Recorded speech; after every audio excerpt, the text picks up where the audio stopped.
Hello viewers, আসসালামু আলাইকুম। আজকে গরু মাংস ভুনা করব। গরু মাংস ভুনা রেসিপিটা দেখাবো। তো আমি এখানে ১ কেজি গরু মাংস নিয়ে নিয়েছি। এখানে জিরা বাটা ১.৫ চামচ, আদা রসুন বাটা ২ চামচ করে নিয়ে নিলাম। মাংসটা আমি হাতে মেখে রান্না করব আজকে। আগে হাতে মেখে নিচ্ছি। তো এখানে গুঁড়া মসলা, হলুদের গুঁড়া ১.৫ চামচ, ধনে গুঁড়া আর মরিচের গুঁড়া আছে ৩ চামচের মতো। দারচিনি, তেজপাতা, গোলমরিচ, লবঙ্গ, এলাচ আছে ৫ টা, কালো এলাচ ২ টা, সাদা এলাচ ৫ টা। তো এবার আমি হাতে মেখে নেব। পেঁয়াজ কুচিটা আগেই দিয়েছি, সবগুলো দিয়ে দিলাম। এবার লবণ দিয়ে দিব। লবণটা স্বাদ অনুযায়ী দিতে হবে। আমি লবণ দিয়ে নিয়েছি। এখন মাংসটা ভালো করে হাতে মেখে নেব। হাতে মেখে কিছুক্ষণ রেখে দিব। তারপরে আমি রান্নায় চলে যাব। এই তো আমার মাখানো হয়ে গেছে। এখন চুলার উপর চলে যাই। চুলায় কড়াই বসিয়ে দিয়েছি। কড়াইয়ের মধ্যে তেল দিয়ে দিলাম।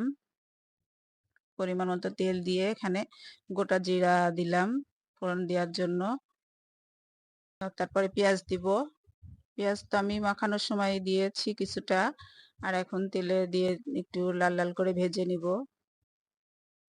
এই তো আমার পেঁয়াজটা ভাজা হয়ে গেছে। এখন গরু মাংসটা দিয়ে দিচ্ছি। গরু মাংস দিয়ে আমি ভালো করে কষিয়ে নিব। একটু নাড়াচাড়া করে ঢাকনা দিয়ে কিছুক্ষণ পরে আবার ঢাকনা উঠিয়ে আবার নাড়াচাড়া করে দিব।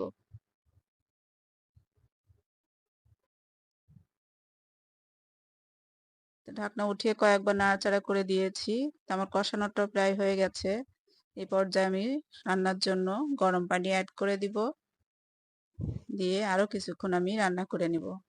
যতক্ষণ না সিদ্ধ হয় ততক্ষণ রান্না করে নিব। তো এইভাবে করে গরু মাংসটা রান্না করলে বেশ ভালো লাগে। ঈদের দিনের মতো একটা টেস্ট হয়।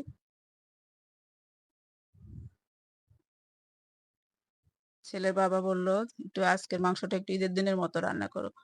তো এই জন্য আমি হাতে মেখেই রান্না করলাম। তো আমার রান্নাটা প্রায় কমপ্লিট হয়ে গেছে। জিরা গুঁড়াটা দিয়ে দিব। জিরাটা ভেজে গুঁড়া করে রেখেছি। এখানে গরম মসলা গুঁড়া দিলে আরো বেশি ভালো হয়। তো ওটা আমার ফুরিয়ে গেছে। তো জিরা গুঁড়াটাই দিয়ে দিলাম। তো আমার রান্নাটা কমপ্লিট। এখন পরিবেশন করে নিব। তো আমার ভিডিও যারা দেখছেন পেজ থেকে দেখলে ফলো দিয়ে লাইক কমেন্ট করবেন এবং শেয়ার করবেন।